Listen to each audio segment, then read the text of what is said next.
करीतो तारे तुझी करुणी घेतो भजन सेवा करून घेतली भजन सेवा करून घेतली कृपा तुझी करी स्वामी मी जातो माघारी स्वामी मी माघारी भजन सेवा करताना का असतील झाल्या काही चुका भजन सेवा करताना का असतील झाल्या काही चुका माफी मागतो स्वामी समर्था माफी मागतो स्वामी समर्था नको रागाऊ मजवरी स्वामी मी जातो माघारी स्वामी मी जातो माघारी रात्रभर जरी भजन झाले तरी मन माझे ना भरले रात्रभर जरी भजन झाले तरी मन माझे ना भरले वेळ संपली भजनाची वेळ संपली भजनाची सेवा आई झाली पुरी स्वामी मी जातो माघारी स्वामी मी माघारी माघारी मी दाता दाता एक मागणे मागता आता माघारी मी दाता दाता एक मागणे मागता आता बोलावून घे पुन्हा एकदा बोलावून घे पुन्हा एकदा तुझ्या दरबारी स्वामी मी जातो माघारी स्वामी मी जातो माघारी श्री स्वामी समर्थ महाराज की जय। हा जन्म आहे स्वामी कृपेचा हा जन्म आहे स्वामी कृपेचा हा जन्म आहे स्वामी कृपेचा हरि ओम स्वामी समर्थ म्हणा हा जन्म नाही पुन्हा हरि ओम स्वामी समर्थ म्हणा हा जन्म नाही पुन्हा हा जन्म आहे स्वामी सेवेचा हा जन्म आहे स्वामी सेवेचा हा जन्म आहे स्वामी सेवेचा हरि ओम स्वामी समर्थ म्हणा हा जन्म नाही पुन्हा हरि ओम स्वामी समर्थ म्हणा हा जन्म नाही पुन्हा हा जन्म आहे स्वामी भक्तीचा हा जन्म आहे स्वामी भक्तीचा हा जन्म आहे स्वामी भक्तीचा हरि ओम स्वामी समर्थ म्हणा हा जन्म नाही पुन्हा हरि ओम स्वामी समर्थ म्हणा हा जन्म नाही पुन्हा हा जन्म आहे स्वामी अवधूताचा हा जन्म आहे स्वामी अवधूताचा हा जन्म आहे स्वामी अवधूताचा हरि ओम स्वामी समर्थ म्हणा हा जन्म नाही पुन्हा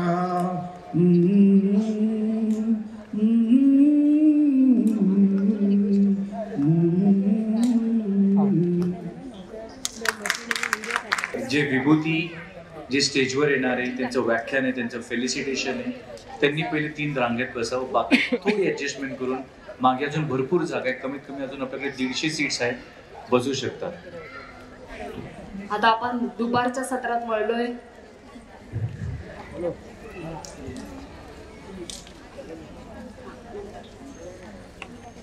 भजनी मंडळाचे खूप खूप आभार. खूप छान, एकदम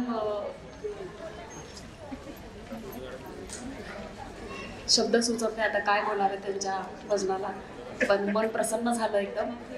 भोजन समारंभ झाल्यानंतर आलेल्या सर्व उपस्थित स्वामी कृपांकितांचं मी मनापासून स्वागत करते. पुन्हा एकदा आपण सर्वजण स्वामी कृपांकित आहोत म्हणून या सोहळ्यात आपला सहभाग आलाय. तर मी सर्वांना विनंती करेल की आता जे विभूती या ठिकाणी आम्ही आमंत्रित करत आहोत, स्वामींची कृपा कोणावर कशी कधी होऊ शकते याचा थांब लागणं सहज शक्य नाहीये.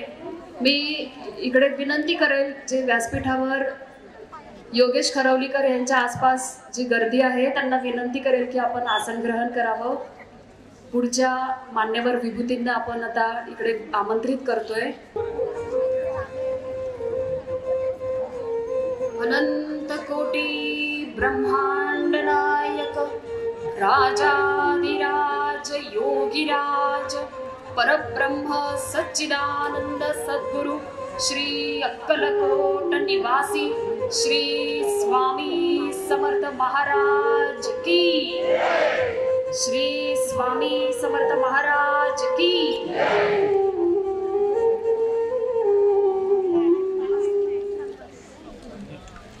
आपण मगासपासून असं वाटलं असेल की बासरीची धून मागून लावली आहे का कोणी यूट्यूबला किंवा ते साऊंडला, पण ही मृणाल गोरे स्वामी कृपांकितांच्या या स्नेह मेळाव्यात ती पण कृपांकित म्हणून इथे आपल्याला लाभली आहे आणि सकाळपासून छान तिची कला ती सादर करते.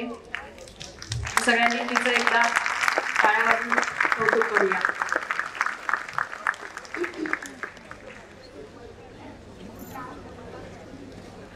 ठाणे शहरात राहणारे एक स्वामीमय कुटुंब, स्वामींची त्यांच्यावर होत असणारी कृपा आणि त्यांची स्वामींवर असणारी दृढ निष्ठा यावर सांगायचं झालं तर एखादा चित्रपट पाहिल्यासारखं तुम्हाला नक्कीच वाटेल. निस्सिम स्वामी भक्त श्री अर्जुन मुळे आणि पत्नी सौ मनीषा मुळे आणि मुलगी पूनम मुळे असे छोटेसे कुटुंब, एकुलती एक मुलगी म्हणून पहिल्यापासूनच मुलीसाठी सगळंच उत्तम करायचं असा ह्या आई वडिलांचा अट्टहास. मुलीला उच्च शिक्षित करण्यासाठी ह्या आई वडिलांनी अगदी ध्यास घेतलेला. शेवटी प्रयत्नांती परमेश्वर. मुलगी सुद्धा इतकी सद्गुणी असल्याने आई वडिलांच्या प्रत्येक कष्टाचं तिनं चीज केलं. पूनम उच्च शिक्षित झाली. CA विथ ICWA शिक्षण पूर्ण झालं. नंतर पूनमचं लग्नाचं वय झालं. सुयोग्य वर पाहून तिचं लग्न करू असा आई वडिलांनी ध्यास घेतला. एका ठिकाणी लग्न फिक्स झालं, पण या लग्नाच्या मार्फत एक संकट डोकं वर काढत होतं. मग स्वामी कृपेने हे संकट अनपेक्षितपणे टळले आणि काही दिवसातच स्वामींच्याच कृपेने एक उच्च शिक्षित मुलाचं स्थळ सांगून आलं. लग्न कार्य सुस्थितीत पार पडलं. पूनम मुळेंची मेधा सुलाखी झाली, सौ मेधा सुलाखी. नंतर ह्या दाम्पत्यांना 2 कन्यारत्न प्राप्त झाले, कृपा सुलाखी आणि ज्ञानदा सुलाखी. सगळं व्यवस्थित चालू होतं, परंतु नियतीने पाठ फिरवली आणि प्रारब्धाचा फेरा चालू झाला. अचानकच मेधा सुलाखीला 2019 मध्ये 4 स्टेजचा कॅन्सर डिटेक्ट झाला. दोन्ही घरे अगदी कोलमडून पडण्याच्या वाटेवर आली. सगळं होत्याचं नव्हतं वाटायला लागलं, परंतु अशा वेळेत सुद्धा त्यांची स्वामींवर असणारी श्रद्धा, भक्ती, निष्ठा कुठेही कमी झाली नाही. औषधोपचार करत करत स्वामींच्या वेगवेगळ्या ठिकाणाहून जी जी सेवा मिळेल ती सेवा करण्यासाठी पूर्ण कुटुंब तत्पर झालं आणि पुन्हा स्वामींनी कृपा केली.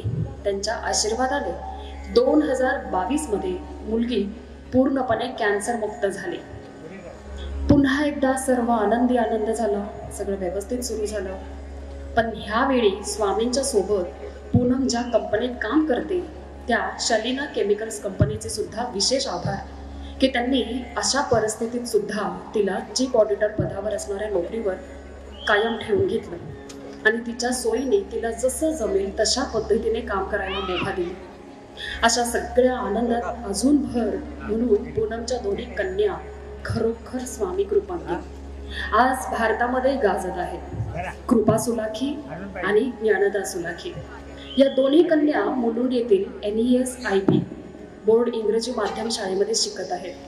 परंतु शिकता शिकता शाळेचे आई वडिलांचे आणि पूर्ण मुळे आणि सुलाखी घराण्याचे नाव स्वामींच्या कृपेने त्या उंचावत आहेत. कृपा सुलाखीला 2023 पासून आतापर्यंत 3 इंडियन डिझाईन पेटंट्स आणि एक जर्मन डिझाईन पेटंट्स भारत सरकारकडून आणि जर्मन सरकारकडून प्राप्त झाले.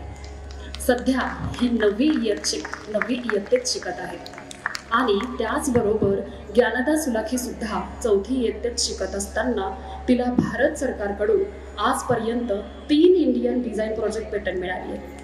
स्वामींची भक्ती ह्या दोन्ही मुली सुद्धा अगदी निष्ठेने करतात, परंतु प्रारब्ध काही पाठ सोडेना. यांची आई सौ पूनम हिला काही महिन्यात पुन्हा कॅन्सरचा त्रास सुरू झाला. पुन्हा एकदा त्या जीवघेण्या वेदना आणि मृत्यूशी झुंज चालू झाली. परत दोन्ही कुटुंब हॉस्पिटलच्या फेऱ्या मारायला तत्पर झाले. अशाही परिस्थितीत त्यांनी स्वामींच्या सेवा मात्र करायच्या सोडल्या नाही किंवा स्वामींवरचा विश्वास कुठेही ढळला नाही.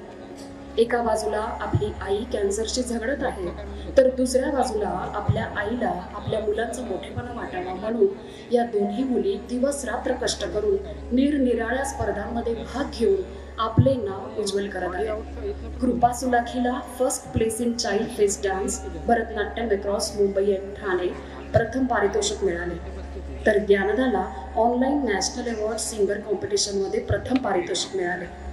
आपल्या मुलांचा शैक्षणिक विकास होता होता सर्वांगीण विकास होण्यासाठी या आजारपणामध्ये सुद्धा त्यांची आई आणि वडील स्वामी कृपेने अत्यंत प्रयत्नशील आहेत.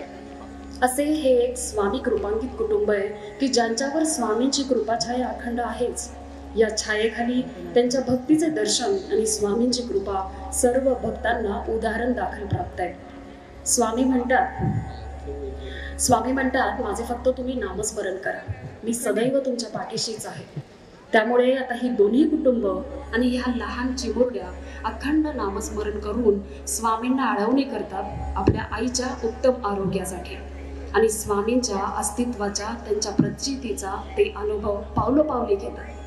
आपणही उपस्थित सर्व स्वामी भक्तांनी सौ पूनम मुळे यांच्या आरोग्यासाठी स्वामींकडे प्रार्थना करावी की तिला उत्तम आरोग्य प्राप्त व्हावं, जीवदान मिळावं.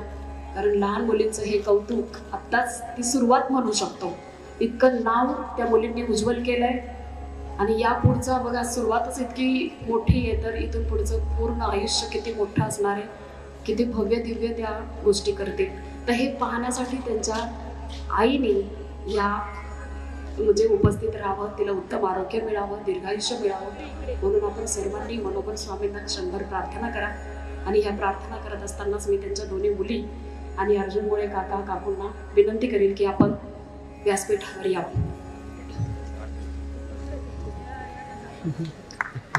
ज्ञानदा आणि कृपा फोटोसाठी म्हणते का व्हिडिओसाठी या कुटुंबाला सन्मानित करण्यासाठी मी देशमुख काकांना आणि नांदेड सिटीचे महाराज बाबाश्री गुरुश्री महाराज आपल्यामध्ये उपस्थित आहेत. मी त्यांना विनंती करेन की आपण हा सन्मान करण्यासाठी इथे व्यासपीठावर यावं.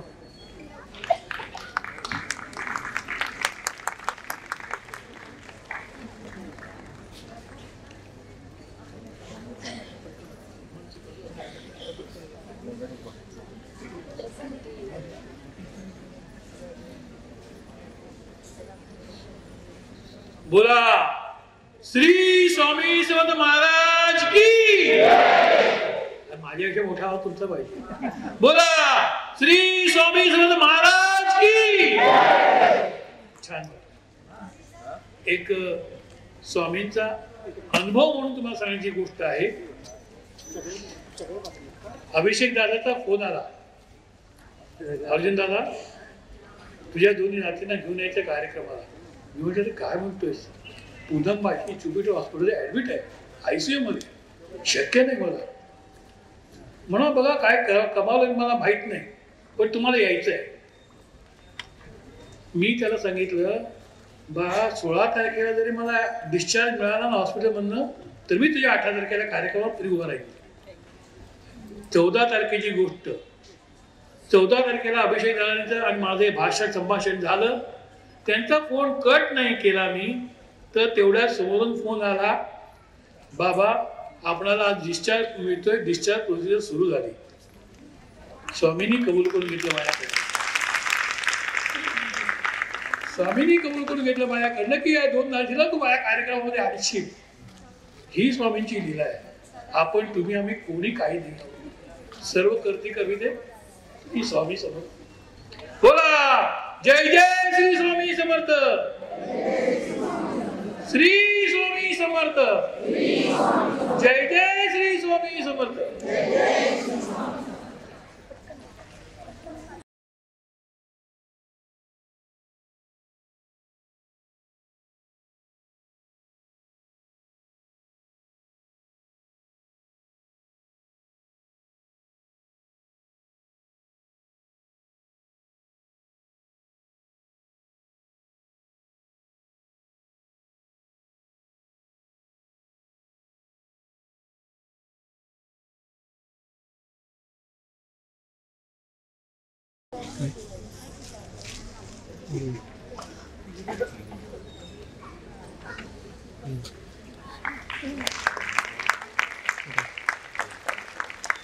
काय करतो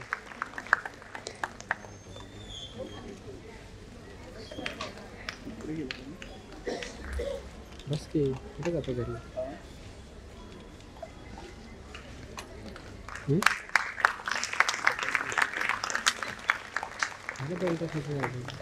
अनंत कोटी ब्रह्मांड नायक राजाधिराज योगिराज परब्रह्म सच्चिदानंद सद्गुरु श्री अक्कलकोट निवासी श्री स्वामी समर्थ महाराज की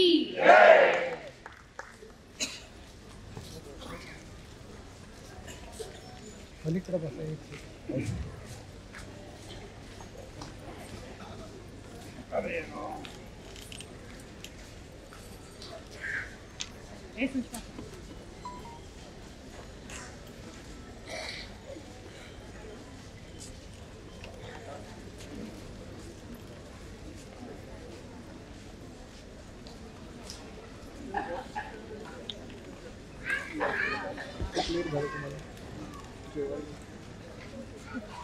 लागली थांबलं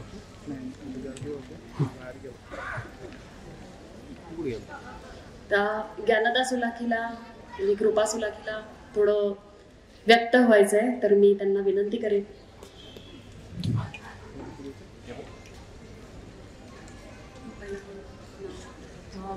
हॅलो, माझं नाव कृपा सुलाखी आहे आणि मला सांगायचं होतं की जे पण आता माझी प्रगती झाली आणि जे पण मला अवॉर्ड्स मिळत आहेत ते फक्त श्री स्वामी समर्थ महाराजांच्या कृपेने झालं.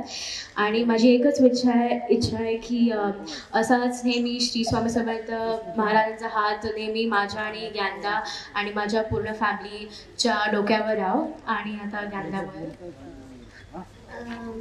हॅलो, माझं नाव ज्ञानदा आहे आणि मला फक्त बोलायचं होतं की हे सगळे माझे अवॉर्ड मिळाले आहेत आणि एवढं होतं आहे की स्वामींच्या कृपांनी होतं आहे. आणि मला एक इच्छा आहे की ही एवढी माझी स्वामींची लीला आहे ना माझ्या आणि माझ्या फॅमिलीबरोबर दररोज राहते.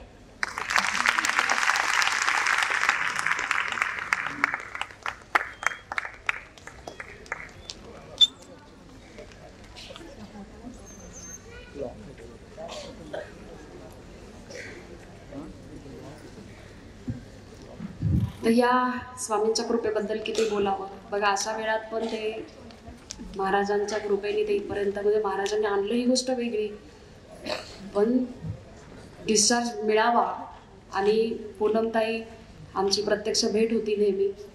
तर असं असतं की काय समजावणार तरी आता अशा वेळेला आपण काय समजावू शकतो.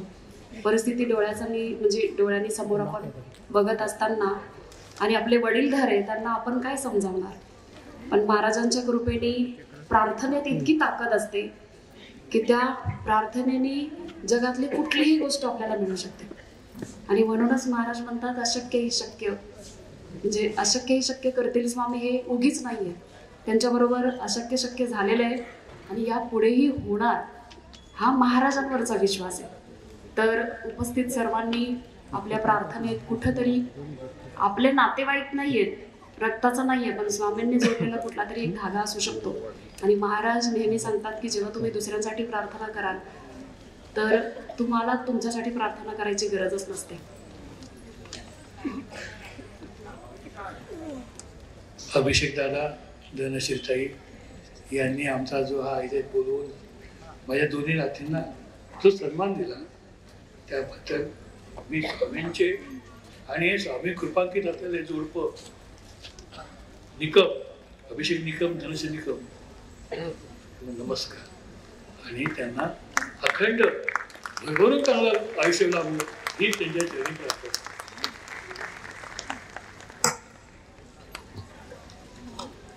आता आपण जाऊया अक्कलकोटला. सकाळी एकदा आपण हाक्याच्या मारुतीला जाऊन आलो. आता आपण कुठे जायचं? आता आपण जाऊ जंगमांच्या शिवमंदिरात. स्वामी समर्थ महाराजांची ही अक्कलकोट भूमी आहे. ह्या अक्कलकोटला बऱ्याच लोकांचं तप असतं की आम्ही दर पौर्णिमेला जाऊ. कोणाची इच्छा पूर्ण झाल्या म्हणून कोणी जेव्हा वाटेल तेव्हा जातात.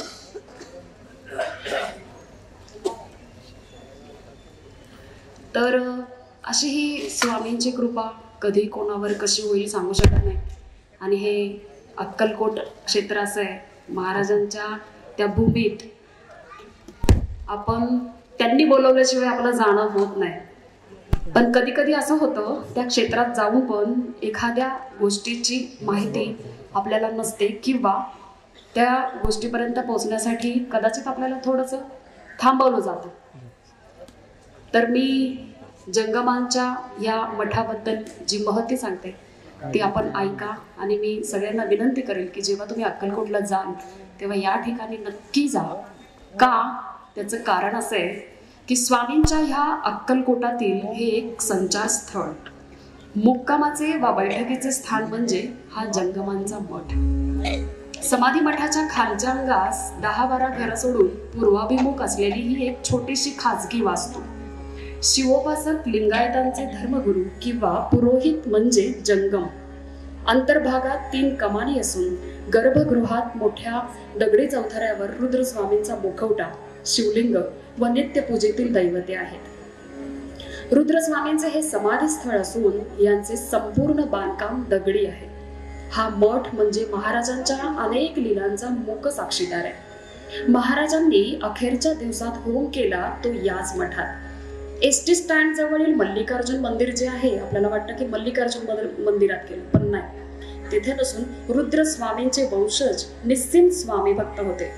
मठाचे विद्यमान वंशज हे जवळच राहतात, मठाच्या शेजारीच. महाराजांनी केलेल्या होमानंतर गाभाऱ्याचा काही भाग तुटून पडला होता.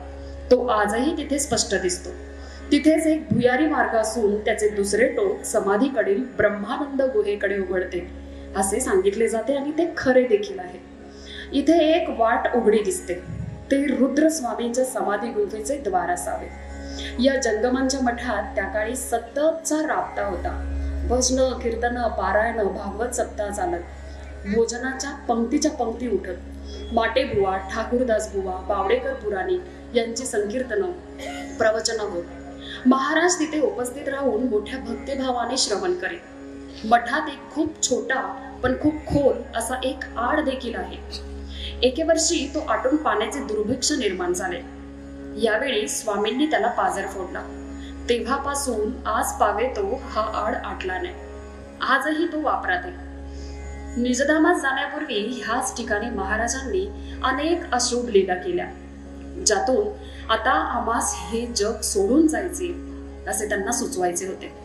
समाधीपूर्वी 2.5 महिने आधी स्वामींनी एक विचित्र लीला या जंगमांच्या मठात केली. महाराजांनी आता आपणास होम करायचा आहे असे बावडेकर पुराणिकांना सांगून त्यांच्या मार्फत 2-4 टोपल्या गोवऱ्या आणल्या आणि त्या स्वहस्ते रुद्रस्वामींच्या समाधीच्या चौथ्याऱ्यावर रचल्या. हविद्रव्य म्हणून नारळ, हार, फुले, खारका, मेवा, मिठाई, सुपाऱ्या, फळे त्यावर ठेवून मनभर तूप ओतले. त्या दिवशी महाराजांचे देखील उपोषण होते. दिवस मावळतीकडे आला आणि महाराजांनी अखेरीस अग्नी प्रज्वलित केला. बघता बघता हविद्रव्याने इतका पेट घेतला त्याच्या ज्वाळांनी मठाचे गर्भगृह उजळून निघाले. होमामुळे समाधीवरील शिवबाणाचा रंग देखील बदलून तो उजळून निघाला. महाराजांनी केलेली ही कृती दुश्चिन्हकारक होती, परंतु ते कोणाच्या तेव्हा लक्षात आला नाही. नंतर अनेकांना प्रश्न पडले की ज्या शिवलिंगावर स्वामींनी होम केला ते शिवलिंग कुठे आहे, त्याचं पुढे काय झालं. काही काळानंतर प्राध्यापिका नम्रता भट यांच्या संशोधनातून समोर आलेली माहिती म्हणजे साधारण 1960च्या आसपास गुरुमंदिराचे अधिपती गजानन महाराज आणि त्यांचे बालमित्र व सहकारी गुरुमंदिरात सुमारे 50 वर्ष सेवा करणारे होळकर काका जंगम मठात दर्शनास गेले असता रुद्रस्वामींचे समाधीजवळ बाजूस ठेवलेले ते शिवलिंग पाहून गजानन महाराज अगदी सद्गतीत झाले.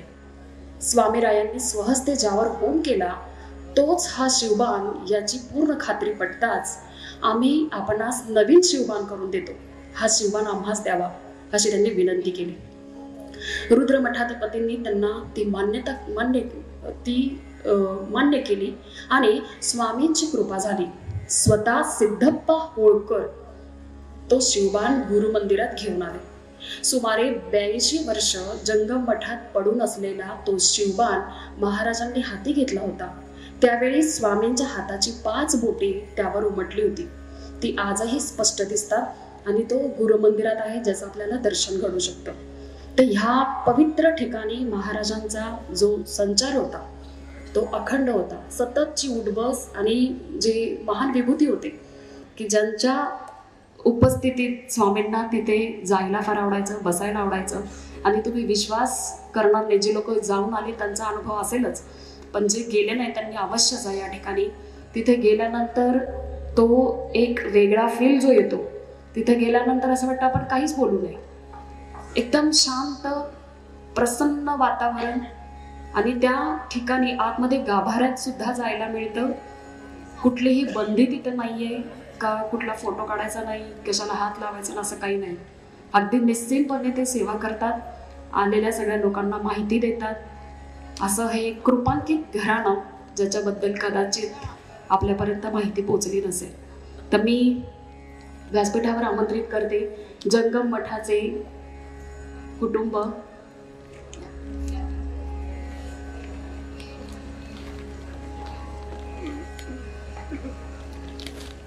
मी कडवे काकांना विनंती करेन की आपण व्यासपीठावर यावं आणि जंगम मठांच्या या काकी आज आपल्यामध्ये उपस्थित आहेत. त्यांचा एक नातू पण आहे गणेश, पण तो कदाचित आला नाही आज. कोणी तिथे जायची तो फक्त वाटच बघत असतो, कोणी अजून आलं लगेच त्याची माहिती देण्याची ती तळमळ असते. इच्छा असते की आपल्याकडे खूप स्वामी भक्त यावे, त्या सगळ्या स्वामी भक्तांना ह्या पवित्र जागेची माहिती व्हावी, पण ते आतापर्यंत झालं नाही. आजपासून होऊ शकतं आपल्या ह्या स्वामी कृपांकित सज्जनांच्या स्नेह मेळाव्यानंतर.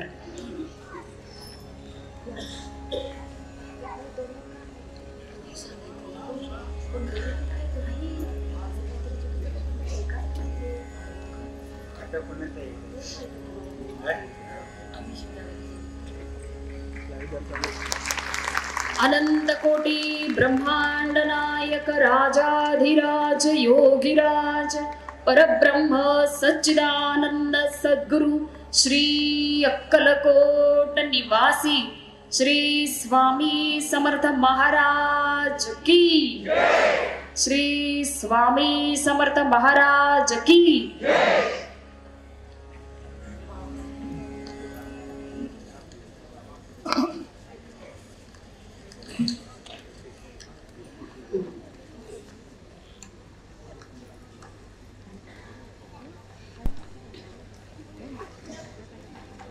चला.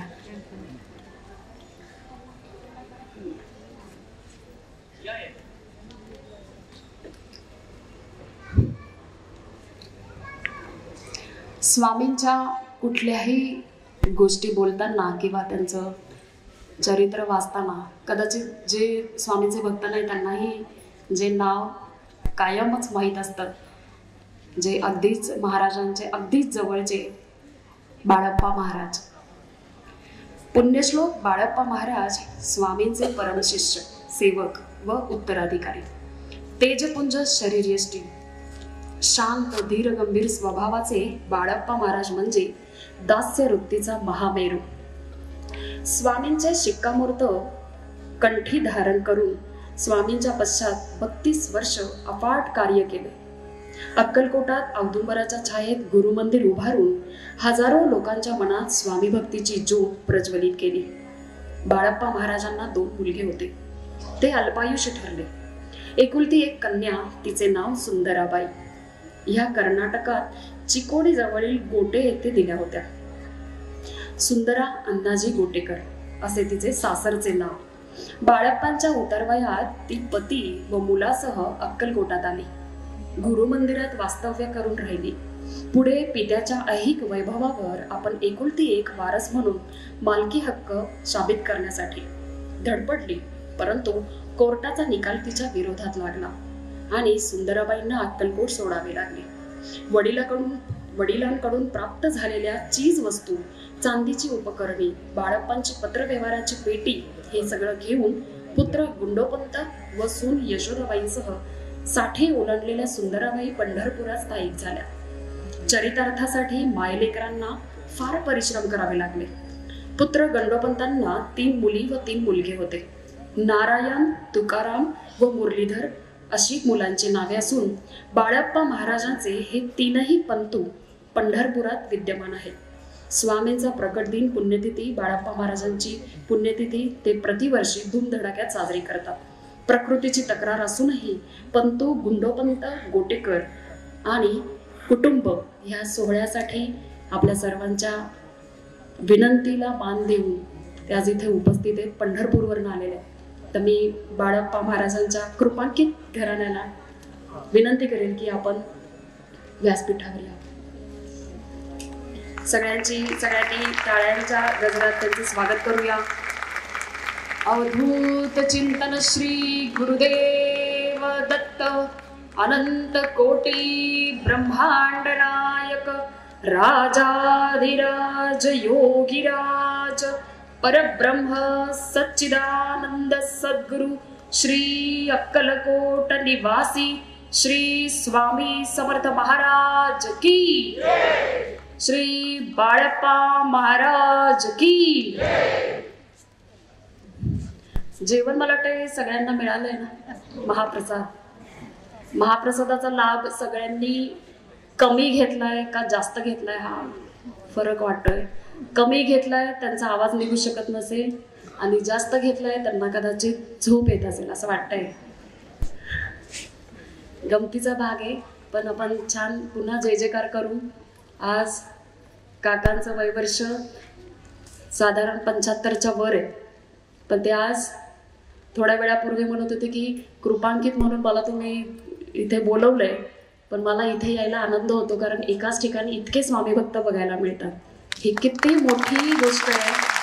आणि त्या बाळप्पा महाराजांचा जो साधेपणा होता तेच त्यांच्या वंशजांमध्ये पण तोच साधेपणा आहे. अवधूत चिंतन श्री गुरुदेव दत्त, अनंत कोटी ब्रह्मांड नायक, राजाधिराज योगीराज, परब्रह्म सच्चिदानंद सद्गुरु श्री अक्कलकोट निवासी श्री स्वामी समर्थ महाराज की. मस्त. श्री स्वामी समर्थ. स्वामी समर्थ महाराजांनी हम किसी का गुरु नहीं, मेरा कोई चेला नहीं असे म्हणत 150 भक्त शिष्य सेवेकऱ्यांची एक भली थोरली मांदेयाळी तयार केली, ज्यांच्या माध्यमातून गेली 150-200 वर्ष जनकल्याण, समाज जागृती आणि प्रबोधनाचे कार्य अव्याहतपणे सुरू आहे. स्वामींच्या हयातीत अक्कलकोटात स्थापन झालेले 5 मठ, मुंबईचा कांदेवाडी मठ,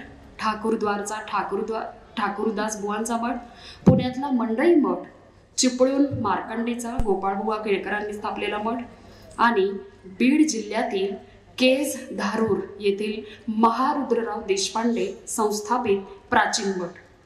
मराठवाड्यात स्वामी भक्तीची पताका उजागर ठेवणाऱ्या देशपांडे घराण्याच्या सध्या पिढ्या स्वामींच्या अखंड कृपेत आहेत. आपण आंबेजोगाईहून जाल तेव्हा स्वामींच्या हयातीत स्थापन झालेल्या केज येथील टोलेजंग स्वामी मठात अवश्य भेट द्या. निजामी राजवटील देशपांडे हे नामवंत जहागीरदार. महारुद्ररावांच्या कारकिर्दीत निजामाने त्यांची स्थावर जंगम मालमत्ता जहागिरी जप्त केली. देशपांडे हवालदिल झाले. आकस्मिक आलेल्या ह्या विपत्तीमुळे उपाययोजनेसाठी अनेक ठिकाणी फिरले. अखेर त्यांनी अक्कलकोटास धाव घेतली. श्रींचे चरणी आपले गाराने घातले आणि भक्तवत्सल स्वामीरायांची त्यांच्यावर अशी कृपा झाली की ते गेलेले वैभव पुन्हा प्राप्त झाले आणि केज येथील मठा म्हणजे गेलेलं वैभव पुन्हा मिळालं आणि स्वामी महाराजांची त्यांच्यावर अशी कृपा झाली. ते कृपेस असे पात्र ठरले की महाराजांनी त्यांना आशीर्वाद दिला की माझ्या बरोबरीने लोक तुला पूजतील, माझ्याच शेजारी तू अखंड राहशील. म्हणून समाधी मठात जर तुम्ही कधी गेलात तर समाधी मठाच्या बाहेरच्या बाजूला जिथे औदुंबर दिसतो, लोक प्रदक्षिणा घालत असतात, त्या औदुंबराच्या समोरच एक शेजघर आहे आणि त्याच्याच मागच्या बाजूला या महारुद्रराव देशपांडेंची समाधी आहे. जर तुम्ही कधी गेलात त्या ठिकाणी अवश्य दर्शन घ्या. आता सध्या तिथे एक बांधकाम सुरू आहे, पण समाधीचं दर्शन घेण्यासाठी तिथे तुम्ही थांबलात तर ते दिव्य दर्शन तुम्हाला होऊ शकतं. तर ह्या देशपांडे कृपांकित फॅमिलीतून आता आपल्यामध्ये उपस्थित आहेत. तर मी त्यांना विनंती करते आपण व्यासपीठावर यावं. आणि स्वामींच्या आणि आपल्या सगळ्यांच्याच ज्ञात सुंदराबाई काडगावकरांचे पंतुपणास या ठिकाणी उपस्थित आहेत. तर मी श्रीपाद काकांना विनंती करेल कृपया आपण व्यासपीठावर यावं.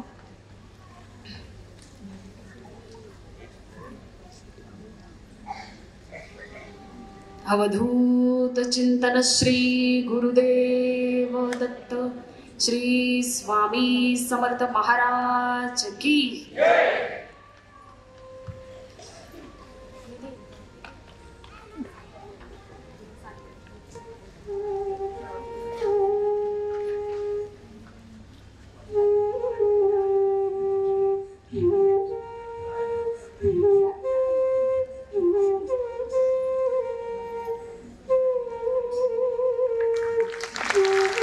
श्री स्वामी समर्थ महाराज की.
श्री स्वामी समर्थ.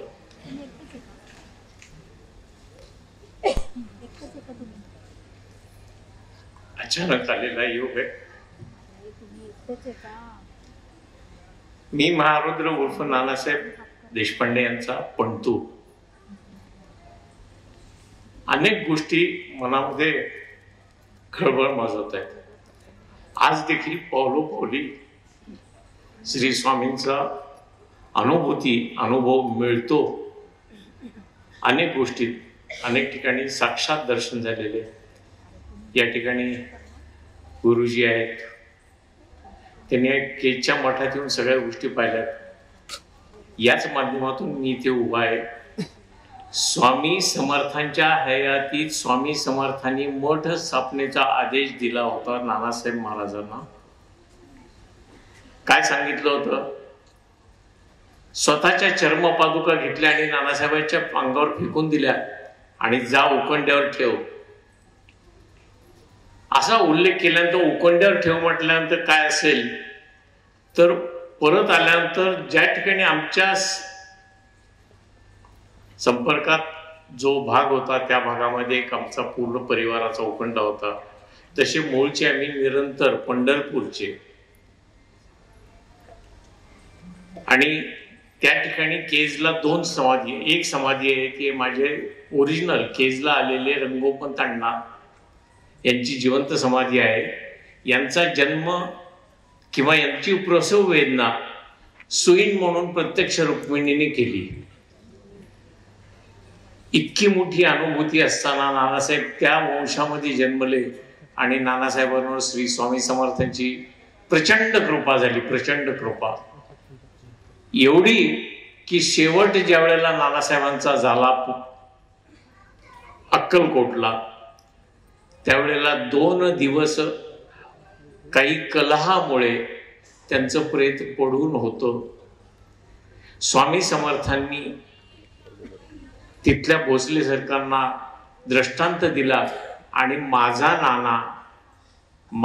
नाना म्हणणारे फक्त स्वामींचा एकच भक्त, संपूर्ण भक्त कोणतंही चरित्र काढलं तर मेरा नाना, माझा नाना असं शब्दांकित करणारे स्वामी महाराजांचे भक्त, त्यांचं शरीर तिथं पडलंय, त्यांची समाधी माझ्या चरणाशी बांध असा आदेश दिल्यानंतर ती समाधी त्या काळात बांधण्यात आलेली आहे, जी स्वामी समर्थ अक्कलकोटच्या समाधीच्या पायथ्याशीच आहे. आणि त्यांच्या हयातीत आमच्या इथे मठ स्थापन झाला आणि मठाच्या शुभारंभाला स्वामी समर्थांनी आम्हाला अभिवचन दिलं होतं की मी येतो. पण दुर्दैव असं की 4-5 वर्ष आधी त्यांनी समाधी घेतली.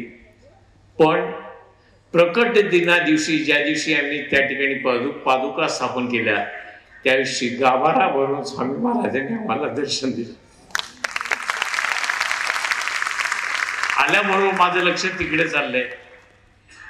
हे जी चित्र तयार केले, ह्या चित्राचं बटूरूप, लघुरूप पंचधातूचं आमच्या इथे स्वामी समर्थांच्या रूपात आजही अस्तित्वात आहे. त्यांचा हस्तस्पर्श झालेला आहे. त्यांच्या स्वतःच्या वापरातील चर्मपादुका, नानासाहेबांना फेकून मारलेले जोडे, नानासाहेबांना फेकून मारलेला दंड, नानासाहेबांना फेकून मारलेला गोटा, ह्या सगळ्या गोष्टी आज आमच्याकडे पूजेत अजूनही आहेत. आणि मी या ठिकाणी आपणा सर्वांना निमंत्रण देण्यासाठी आलोय. उद्याच्या येणाऱ्या पाडव्यापासून आमच्याकडे प्रकट दिन सुरू होतो. प्रकट दिन हा 4 दिवस असतो. या काळात रुटीन कार्यक्रम सगळे होतातच, पण आमच्या मठाला बांधून आता 150 वर्ष पूर्ण होत आहेत. स्वामी समर्थांचा समाधी मठ ज्यांनी पाहिलेला आहे त्याची सेम प्रतिकृती आमच्या इथे आहे. या मठाला 150 वर्ष पूर्ण होत आहेत. म्हणून आमच्याकडे आम्ही आता 1.5 महिन्यापूर्वी पुण्यतिथीपासून 1.5 कोटी श्री स्वामी समर्थ जप मंत्र सुरू केलेला आहे, जो सकाळी 6:30 ते संध्याकाळी 6 पर्यंत असतो. त्यामध्ये मात्र तिथे बसून जे जप करतील त्यांनाच पुढच्या सुविधा संधी मिळतील. हा आम्ही आरेखित केलेला नियम आहे. कशासाठी तर 5 मे पासून 12 मे पर्यंत आमच्याकडे महायज्ञ होत आहे आणि या महायज्ञाच्या माध्यमातून 150 वर्ष पूर्ण 12 मेला होत आहेत. म्हणून 12 मेला महायज्ञाची आहुती आहे मोठी.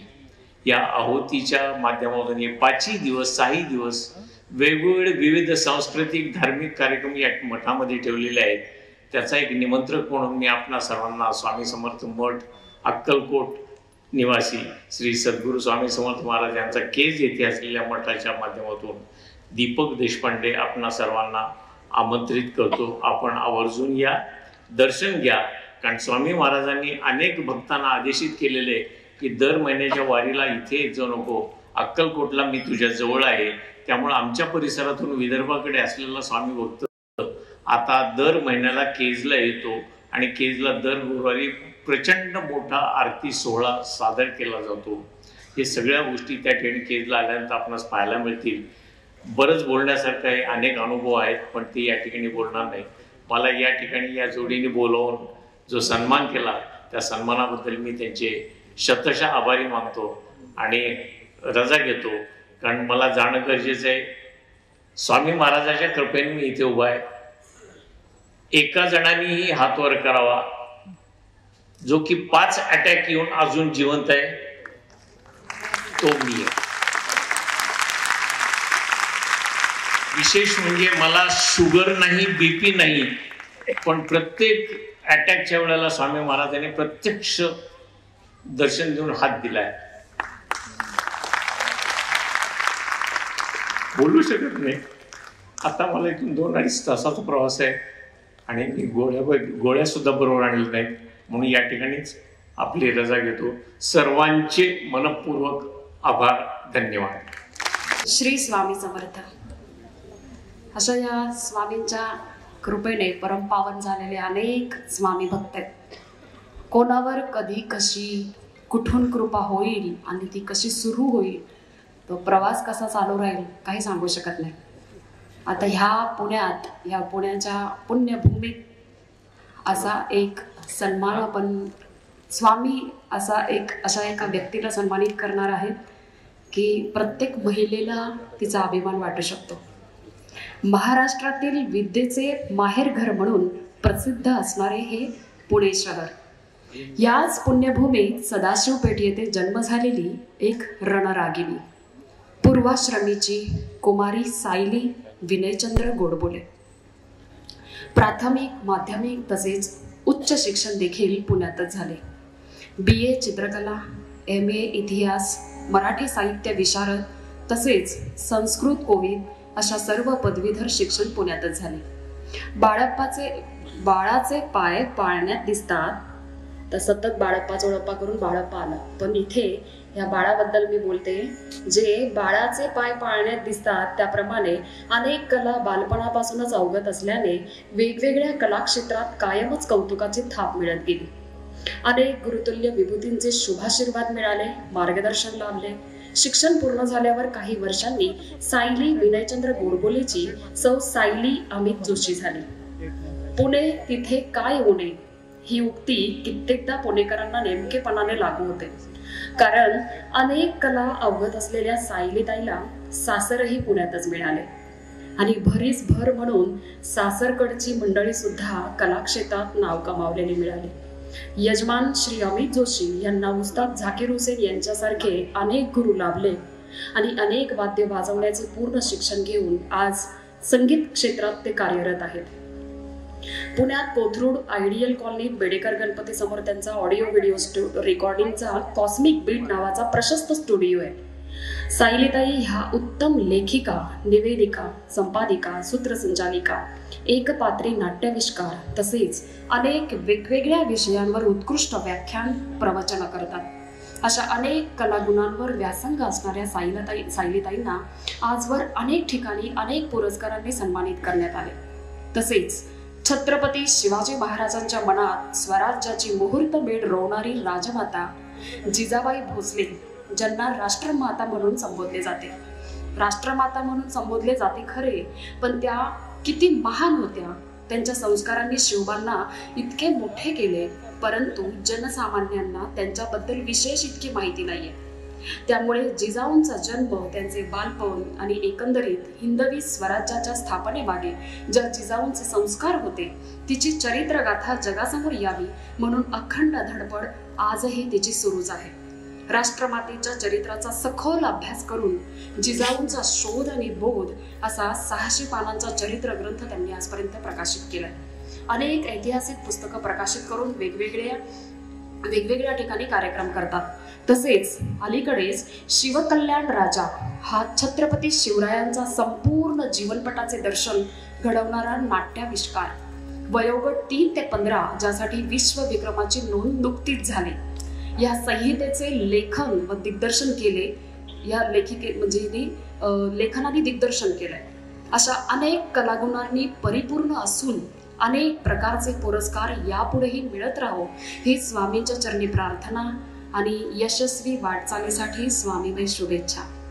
सायली ताईंना मी आमंत्रित करते आपण व्यासपीठावर यावं आणि सायली ताईंना सन्मानित करण्यासाठी मी श्रीवर्धनची जोशी काकांना आमंत्रित करेन की आपण सायली ताईंना सन्मान द्यावा. छत्रपती शिवाजी महाराज की. तुम्हाला वाटलं असेल मध्येच स्वामी जोडून मी छत्रपती शिवाजी महाराज, पण ते गरजेचे आहे कारण आज स्वामी महाराजांवर छत्रपती शिवाजी महाराजांवर बरेच संशोधन किंवा बरेच लिखाण झालंय. पण जिजाऊंवर लिखाण होणं, त्यांच्याबद्दल शोध घेऊन ते लिखाण होणं, त्यांच्यावर प्रवचन होणं, व्याख्यान होणं हे अगदीच दुर्मिळ आहे. म्हणजे गोष्ट तुम्ही ऐकली नसेल कधी. आणि हा ग्रंथ पण आहे 600 पानांचा, जो तुम्हाला हवा असणार कधीही आम्हाला कॉन्टॅक्ट करा. आणि मी आता प्रार्थना करेन की तुम्ही छोटंसं कौतुक स्वीकारा. श्री स्वामी समर्थ. अवधूत चिंतन श्री गुरुदेव दत्त. श्री स्वामी समर्थ महाराज की. आता आपण सकाळपासून सन्मान, सकाळपासून विभूती, सगळ्या गोष्टी आपण पाहतोय. पण आता ह्या स्वामी कृपांकितांच्या स्नेह मेळाव्यात आपण आता एक मनोरंजनात्मक छोटासा एका सोहळ्याचं आपण उपभोग घेणार आहे. म्हणजे काय तर स्वतः सायली जोशी इथे उपस्थित आहेत. त्या स्वतःच त्यांच्या स्वमुखाने सांगतील. आपण आता त्यांना ऐकूया. सकाळपासून तुम्हाला पण वाटलं असेल ही एकटीच मुलगी बोलते, तर थोडा वेळ तुम्ही तिलाही बघा. धन्यवाद. स्वामी महाराजांची अखंड पूर्ण कृपा प्राप्त झालेल्या प्राध्यापिका नम्रता भट यांच्याबद्दल आपण थोड्या वेळापूर्वी पूर्ण त्यांचा जीवन प्रवास म्हणजे म्हणू शकतो साता उत्तरी कहाणी जी थोडक्यात मांडणं असा एक अर्धा टक्का काहीतरी प्रयत्न केला त्यांच्याबद्दल दाखवण्याचा. ती आदरांजली होती. पण सायली जोशींची एक मुख्य ओळख सांगणं बाकी राहिलं ते म्हणजे प्राध्यापिका नम्रता भट यांच्या त्या सुनबाई आहेत. आणि त्यांनी नम्रता मॅडमला श्रद्धांजली म्हणून स्वामींवर एक गीत लिहिलं. त्याचं पूर्ण रेकॉर्डिंग आणि सगळ्या गोष्टी होऊन आजच्या दिवसाची त्या वाट बघत होत्या की आज एकाच ठिकाणी इतकी मोठी पॉवर असणार आहे की जी बाहेर कितीही पैसा दिला तरी मिळणार नाहीये. का? कारण एकाच ठिकाणी एकाच मंचावर सगळ्या स्वामी कृपांकितांच्या उपस्थितीत नम्रता मॅडमलाही त्यांना श्रद्धांजली व्हायची. आणि आपलं महत्भाग्य आहे की आपण ह्याचे साक्षीदार होतोय. तर आपण ते गाणं ऐकूया आणि त्याच्यानंतर सायलीताई स्वतः तुमच्याशी व्यक्त होते. श्री स्वामी समर्थ. धन्यवाद धनश्री. जसं आपण मगासपासून ऐकतोय प्राध्यापिका नम्रता ताई भट, पण खरं सांगू तर ही ओळख खूप औपचारिक झाली आणि माझी त्यांच्याशी ओळख झाली ती आमच्या लाडक्या वासंती मावशी म्हणून. आणि बाहेरच्या जगासाठी त्या स्वामी कृपांकित, वलयांकित, अगदी निस्सीम स्वामी भक्त वगैरे जरी असल्या तरी त्या घरात आल्या ना की एकदम घरच्या होऊन जायच्या. त्यांचं ते सगळं वलय बाजूला पडायचं. आणि मला वाटतं की ह्याचा अनुभव इथे असलेल्या अनेकांनी घेतलेला असेल. कारण मगाशी मी आले तेव्हा ऐकत होते, मिलिंद काका सांगत होते की अनेक जण भारावून जातात ह्याच एकाच गोष्टींनी की आपल्याला स्वामींचं दृष्टांत मिळाला, आपल्याला स्वामींची कृपा मिळाली आणि त्याचा कोणताही अहम मनामध्ये न बाळगता त्या अत्यंत निरालस भावनेनी सेवा म्हणून ते कार्य अखंडपणे करत राहिल्या. हे माझं खरोखर भाग्य आहे की माझं लग्न झाल्यापासून म्हणजे मागची जवळपास 16 वर्ष मला त्यांचा सहवास मिळाला. आणि इतिहास हा माझा अभ्यासाचा, संशोधनाचा विषय. आणि मग त्या निमित्ताने माझ्या आणि मावशींच्या चर्चा रात्र कधी कधी पहाटेपर्यंत रंगायच्या. कधी कधी तर इतकी वेळ यायची की माझे सासरे आम्हाला ओरडायचे की आता पहाटेचे 5 वाजलेत, आता सकाळचा चहा पिऊन मग झोपणार आहात का? पण तरीही आमच्या गप्पा सुरू असायच्या. आज श्रद्धांजली हा शब्द वापरताना खरं तर स्वर भरून आलाय, पण ही खरं सांगते ही श्रद्धांजली नाहीये, ही शब्दांजली आहे. कारण त्यांनी कवितेवरती निस्सीम प्रेम केलं. त्यांच्या स्वतःच्या अनेक कविता अत्यंत सुंदर अर्थपूर्ण होत्या, त्या स्वतः उत्तम गायच्या. आणि कधीतरी दैवयोगात स्वामींनी 4 ओळी माझ्याकडनं लिहून घेतलेल्या होत्या आणि जी कविता त्यांना फार आवडायची. म्हणजे कधी त्या राहायला आल्या की मला म्हणायच्या, एकदा वाच ना ती कविता.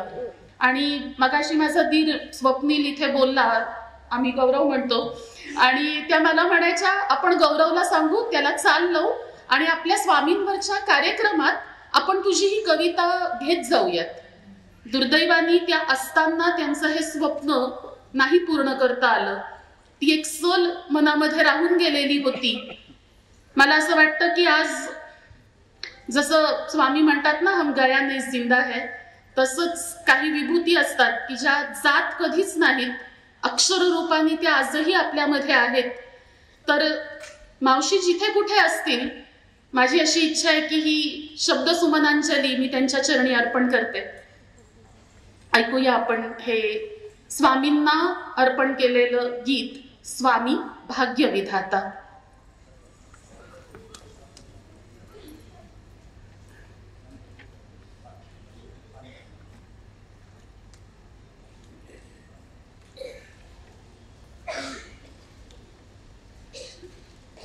काही तांत्रिक अडचण येते आहे. त्याच्या पुढचा एक संकल्प जो मी खरं तर गीतानंतर सांगणार होते तो मी आत्ताच सांगते.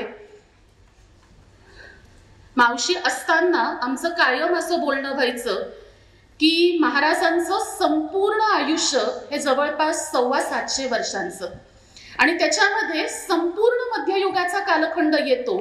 इतिहासाची विद्यार्थिनी असल्यामुळे मला ह्या गोष्टीचं अत्यंत कुतूहल होतं. जसं आता सांगितलं गेलं, मागची 20 वर्ष सातत्याने मी जिजाऊ हा एकपात्री बहुरूपी नाट्याविष्कार सादर करतेय आणि मध्ययुगाचा इतिहास हा माझ्या अत्यंत जिव्हाळ्याचा आणि संशोधनाचा विषय आहे. तर अनेक क्रांतिकारकांना स्फूर्ती देणारे, प्रेरणा देणारे स्वामी 16व्या शतकात कुठे होते? महाराजांच्या हिंदवी स्वराज्याच्या स्थापनेच्या काळामध्ये महाराज नक्की कुठे होते? इथपासून ते देवगिरीवरती यादवांचं स्वतंत्र राज्य बुडालं, स्वातंत्र्य सूर्य अस्ताला गेला, तेव्हापासून स्वामी महाराज कुठे कुठे होते? अशा प्रकारे इतिहासाच्या पार्श्वभूमीवरती स्वामींच्या चरित्राचा वेध घेऊन एक लिखाण सिद्ध व्हावं असा आमच्या दोघींचा मानस ठरलेला होता. आणि मावशींनी असं कबूल केलं होतं की हा ग्रंथ झाला ना सायली की आपण ते काम करायला घेऊ. मावशी आज नाहीत, पण मी तुम्हा सगळ्यांच्या साक्षीने मावशींना हे नक्की सांगते की आम्ही दोघींनी जो संकल्प केलेला होता तो मी पूर्ण करण्याचा प्रयत्न नक्कीच करेन. ऐकूया आपण गीत स्वामी भाग्य विधाता.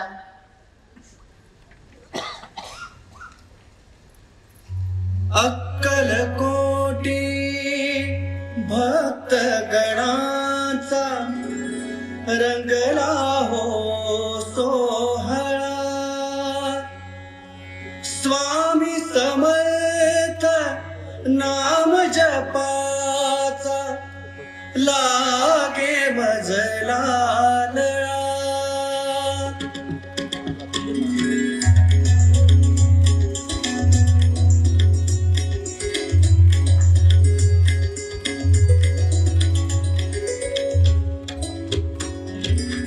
परब्रह्म तो परमेश्वर तो कैवल्याचा पुतळा.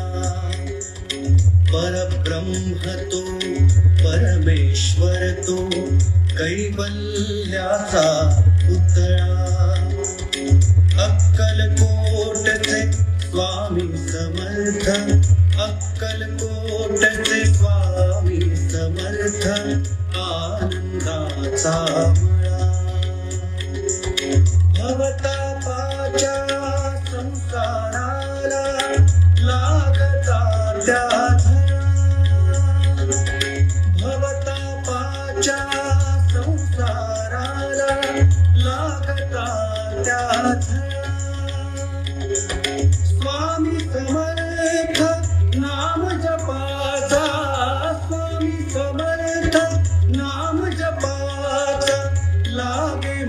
मजला श्री स्वामी समर्थ जय जय स्वामी समर्थ श्री स्वामी समर्थ जय जय स्वामी समर्थ श्री स्वामी समर्थ जय जय स्वामी समर्थ श्री स्वामी समर्थ जय जय स्वामी समर्थ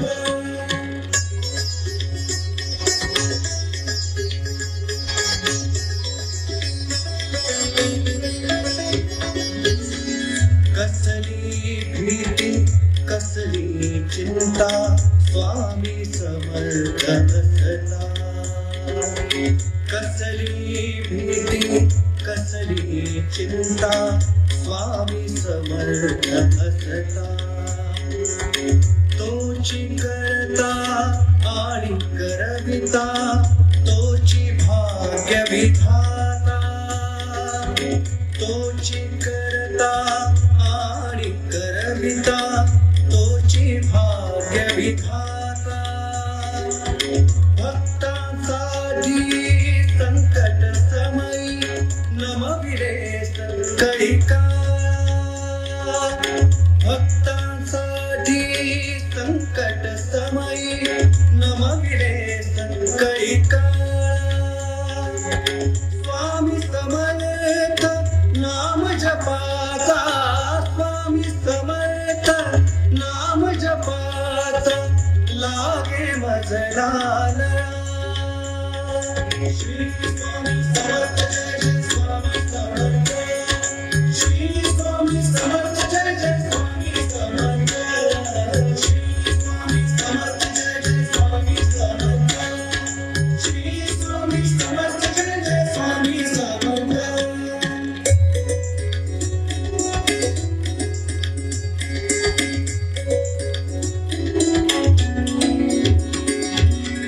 एक मुखाने किती वर्णावी संतत्वाची महती एक मुखाने किती वर्णावी संतत्वाची महती भले भले थकले तेथे भले भले थकले तेथे माझी काय मती प्रेमळ तुझी दया तू करुणा कृपा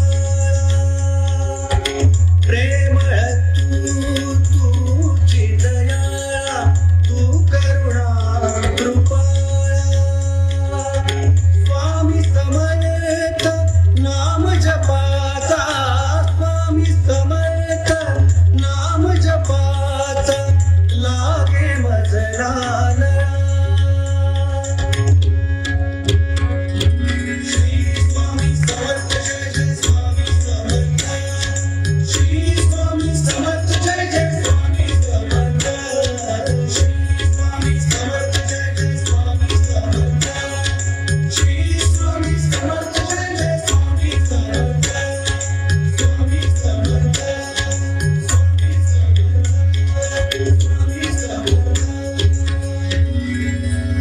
अनंत कोटी ब्रह्मांड नायक राजाधिराज योगीराज अक्कलकोट निवासी श्री सद्गुरु स्वामी समर्थ महाराज की जय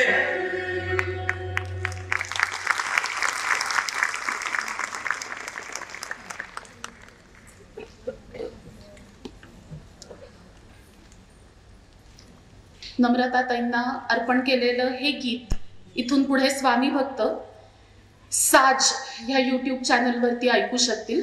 SAAJ साज ऑफ हिस्ट्री अँड कल्चर हा जो माझा यूट्यूब चॅनल आहे त्या चॅनलवरती आजपासून हे गाणं उपलब्ध झालेलं आहे. आणि जसं मगाशी धनश्री म्हणली की थोडंसं मनोरंजन पण ते बोधप्रद असावं ते कधीही चांगलं.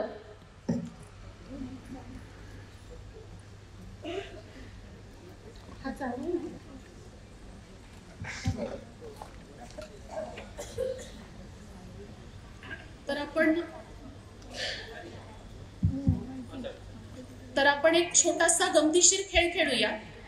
आणि ह्याचा जो मूळ संदर्भ आहे ना, तो नम्रताताईंचा ग्रंथ आहे. आणि अर्थात ह्याच्यासाठी स्वामी भक्तांना जर आज या प्रश्नांची उत्तरं आली नाहीत, ह्यातल्या काही प्रश्नांची, तर त्यांनी तो ग्रंथ मुळातूनच वाचावा.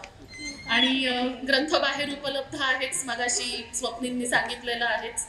ज्यांच्याकडे नसेल त्यांनी तो घ्यावा, वाचावा. ज्यांनी घेतलाय पण अजून वाचलेला नाही त्यांनी तो वाचायला लागावा. आणि ही ह्या संपूर्ण कार्यक्रमामागची संकल्पना होती की वाचन संस्कृती कमी होती असं जेव्हा आपण म्हणतो, तेव्हा रसिकांना पुन्हा एकदा वाचनाकडे वळवण्यासाठी हे एक छोटंसं निमित्त असावं. तर मी आता प्रश्न विचारते. ज्यांना उत्तरं येत असतील त्यांनी पटकन हात वरती करून उत्तरं द्यावीत. मी एकूण 15 प्रश्न काढलेत आणि आपल्याकडे साधारण 10 मिनिटाचा वेळ आहे. त्याच्यामुळे जेवढी पटपट उत्तरं ह्या प्रश्नांची मिळतील तेवढं जास्त छान आहे. काही प्रश्न सोपे आहेत, काही अवघड आहेत. सगळ्यात पहिला प्रश्न जो अगदी सोपा आहे, स्वामींच्या मुखातून आलेलं त्यांचं मूळ नाव काय? नरसिंह भान. उत्तर देणाऱ्यांचं नाव? श्रीपाद काडगावकर.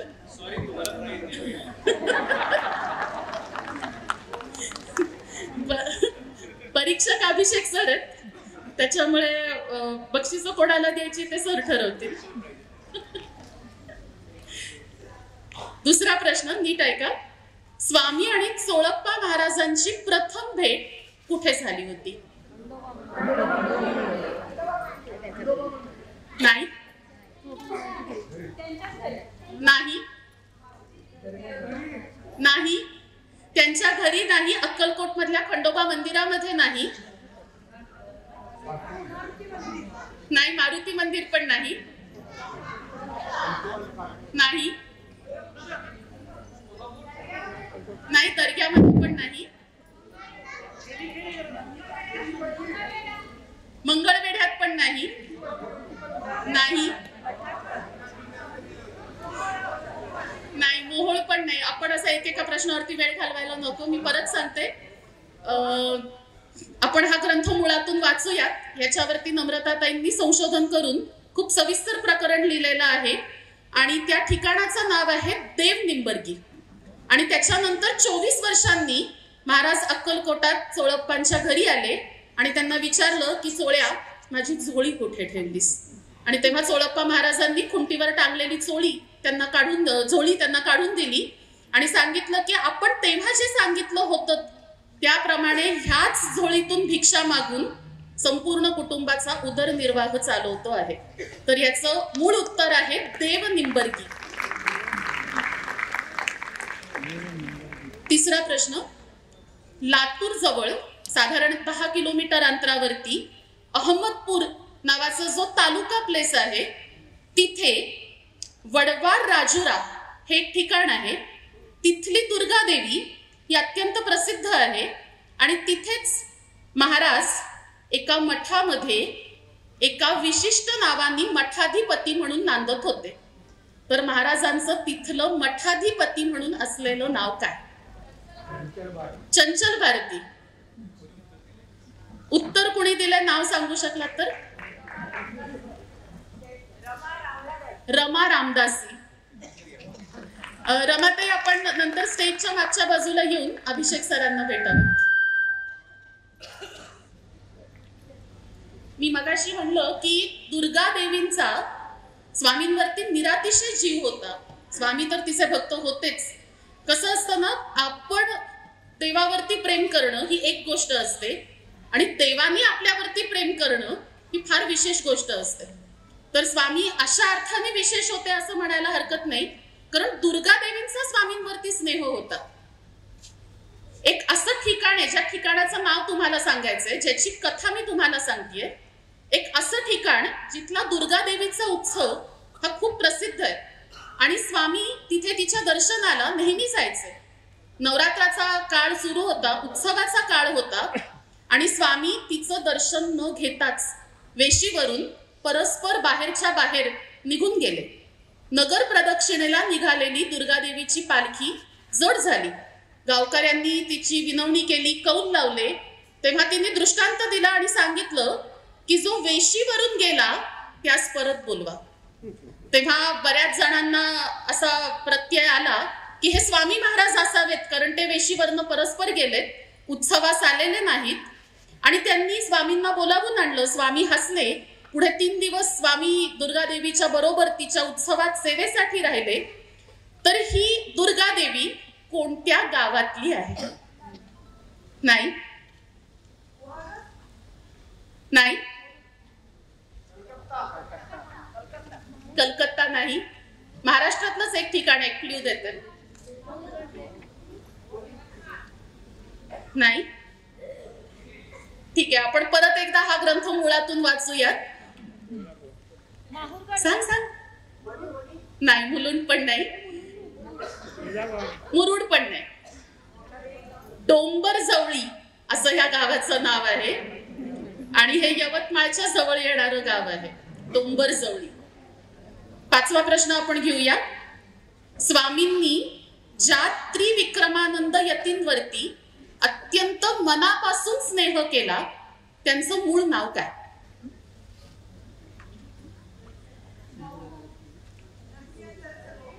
नाही नाही. बरं, अजून एक क्ल्यू देते. महाबळेश्वरच्या जवळ वाई इथे स्थायिक असलेल्या कुटुंबात ह्या विभूतीचा जन्म झालेला होता. नाही नाही नाही, दामले पण नाही.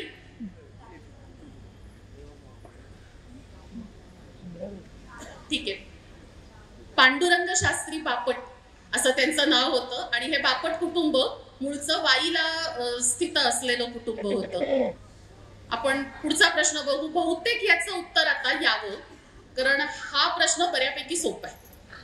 स्वामींची सल्लामसलत करून मुंबईमध्ये अत्यंत प्रसिद्ध असा भाऊचा धक्का बांधणारे भाऊ रसूल यांचं मूळ नाव काय? अजिंक्य हे त्यांचं आडनाव झालं, पण ठीक आहे, तरी आपण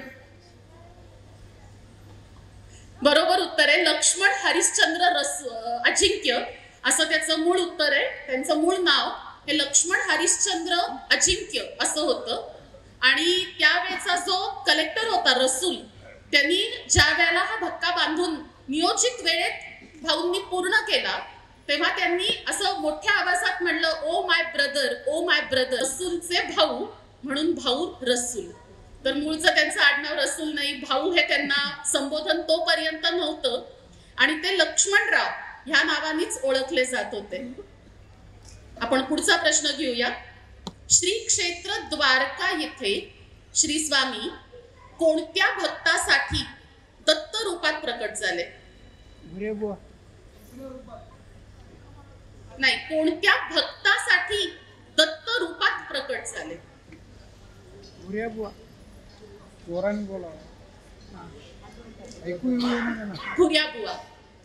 मला असं वाटतं की मगाशी आपण जी डॉक्युमेंटरी पाहिली ना, तेव्हा जे वारंवार सांगितलं गेलं, तर इथे जमलेल्या सगळ्यांना मिळून जे उत्तर येत नाहीये ते आमच्या मावशींनी एकटीच्या संशोधनातून शोधलंय.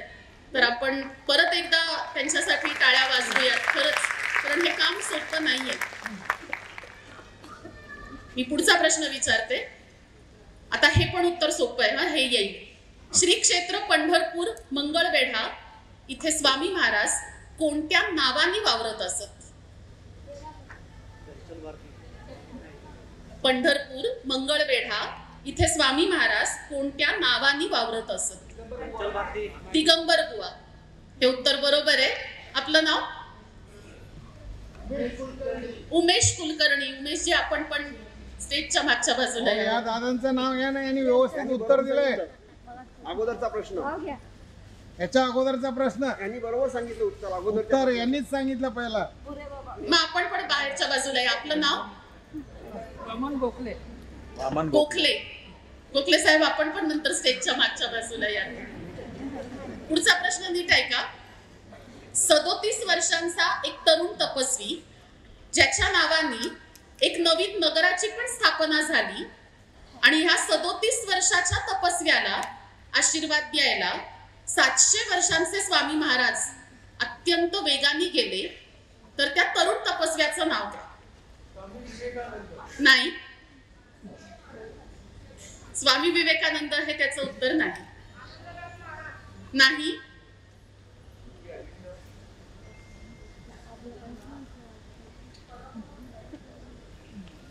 अजून कोणी? माणिक प्रभू आणि त्यांच्या नावाने निर्माण झालेलं माणिक नगर असं त्याचं उत्तर आहे. आता हाही प्रश्न खूप सोपा आहे. आपल्याला हे सगळ्यांना ठाऊक आहे की महाराज सर्वप्रथम कर्दळी वनामध्ये प्रकटले. कर्दळी वनामध्ये एका कुऱ्हाड्याची कुऱ्हाड एका वारुळावरती पडली, रक्ताच्या चिळकांड्या उडाल्या आणि त्या पाठोपाठ साक्षात परब्रह्म सगुण साकार होऊन प्रकट झालं. इथपर्यंतचा कथाभाग सर्वश्रुत आहे. तर त्या लाकूड तोड्याचं नाव काय? उद्धव. याचं उत्तर बऱ्याच जणांना अर्थात स्वामी भक्तांना हे ठाऊकच असणार, कारण उद्धवाची कृपा आहे आपल्यावरती की ते समाधीस्थ परब्रह्म त्यांनी आपल्यासाठी जाग केलं. पुणे सोलापूर महामार्गावरती मोहोळ हे जे गाव लागतं, ह्या गावामध्ये स्वामी महाराज कोणत्या नावाने वास्तव्य करायचे?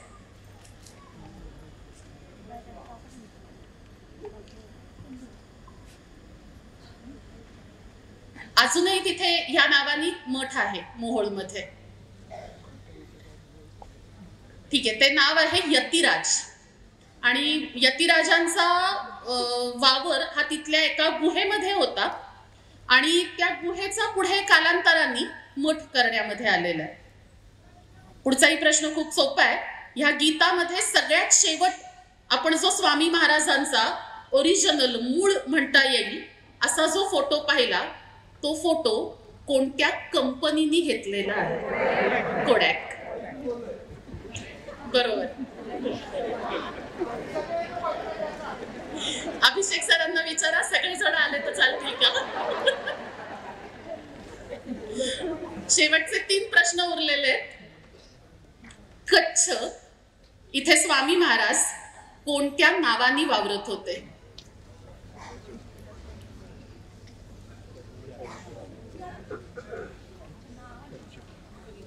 आहे कोणी उत्तर सांगणार? ठीक आहे, ह्याचं उत्तर आहे विशुद्धानंद महाराज. कर्दळी वनातून स्वामी प्रकटले हे खरं, पण त्याच्यानंतर स्वामी अंतर्धान पावले आणि तिथून ते थेट जे प्रकट झाले ते क्षेत्र कोणतं? हिमालय. नाही, उत्तर चुकलंय. नाही, काशी. आता कोणीतरी काशी हे उत्तर दिलं होतं आणि ते उत्तर बरोबर आहे. काशी हे उत्तर कोणी दिलं होतं? गंगातटी काशी हे क्षेत्र होतं जिथे स्वामी महाराज कर्दळी वनात प्रकटले, अंतर्धान पावले आणि तिथून त्यांचं जे प्राकटीकरण झालं ते गंगातटी श्री क्षेत्र काशी इथे. आणि शेवटचा प्रश्न, स्वामी सूत म्हणवणारे जी विभूती होती त्यांचं पूर्वजन्मातलं नाव काय आणि पूर्वजन्मात ते कोणत्या गावी राहत होते? विजयसिंह. आणि गाव? छेलीखेडे. आजही हस्तिनापूरच्या जवळ असलेलं हे छेलीखेडा गाव, जिथे ह्या निर्गुण परब्रह्मांनी पहिल्यांदा या विजयसिंह नावाच्या मुलासाठी बटू रूपामध्ये देह धारण केला आणि तिथपासनं पुढे 725 वर्ष ते अजन्मा असलेले परब्रह्म देह रूपाने या भूतलावरती होते.